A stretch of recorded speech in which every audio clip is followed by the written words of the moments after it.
Many people don't think of fish as very important, but fish can be just as important as dogs and cats. Fish aren't given the proper care, especially in pet stores. They are piled on top of each other in an extremely small and crowded space, living in their own feces and given little to no food, lacking the simple necessities they need to survive. We should work on providing them with at least the most basic care that they need, and to stop this inhumane treatment in pet stores across the country. If you have a betta fish, for example, some of the basic things they need is at least a 2.5 gallon tank. However, a 5 gallon or a 10 gallon like this one is much more preferable.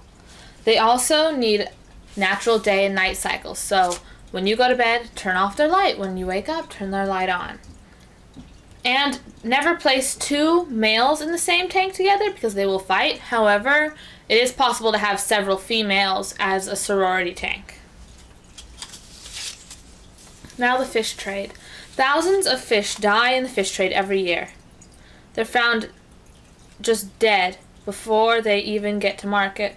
An article by Claire Alberts on the Dodo talks about how some people found a dumpster full of dead tropical fish. This dumpster had 610 tropical fish, most of which were yellow tangs, though there was also a surgeon fish and some butterfly fish.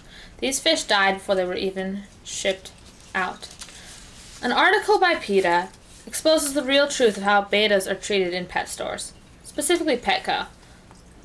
They are transported in small plastic bags with just enough water for their body to be submerged. Then they're piled on top of each other and squished into boxes. Once they arrive at the store, many are found dead, and few that survive are put in small plastic containers with little to no water, and they're living in their own fecal matter. This issue exists because it's been so normalized that people don't realize that anything's wrong. Fish are considered a beginner pet for children. They're given away at fairs and stores to sell them in small containers. If you look up betta fish on the internet, you'll see beautiful, artsy pictures of bettas in vases and other small containers, looking artsy. People often don't consider fish as pets, but instead see them as decoration. BettaBox states, unfortunately, there are plenty of people that are aware of this and simply don't care. They manufacture, advertise, and sell products regardless of their unsustainability for bettas. People are given this false idea that these are adequate conditions for a fish when really it's the worst thing you could possibly do. Pet stores need to come up with humane transportation policies and sufficient space for the fish. Some solutions to this problem could be bigger tanks with more open space, bigger bags, and for each bag to have a tight, compact space to avoid sudden movements that may cause the fish to die. We should also educate fish owners on the proper care that these fish need. One big thing we need to do is if you already own a fish, make sure it's living in the proper environment. And secondly, do your research before purchasing. Research how to take care of the fish you want to purchase, and also do your research into where you're getting these fish from. You need to do everything you can to ensure your fish lives a happy life. And if once you research, you find that you don't think you can properly take care of your fish, find someone else who can.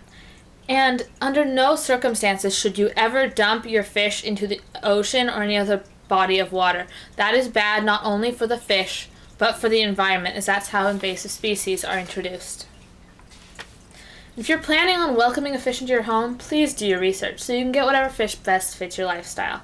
If you can't realistically take care of your fish you want, then that fish isn't for you. Once you've decided on the fish you want and have done your research, then look into places where you can purchase them and find the most humane place.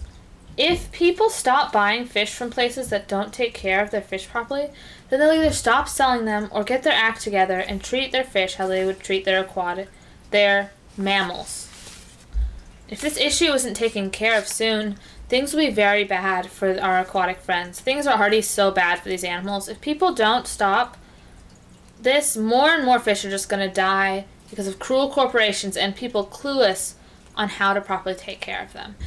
In an ideal world, the fish trade is changed to be kinder to these animals that they're selling. It would be more expensive, but in the long run, more beneficial. If people who owned fish only did because they knew how to properly take care of and were willing to, the numbers of fish in homes would drop dramatically. But the fish that are still living in homes would be a lot happier and healthier living in the environment that they deserve.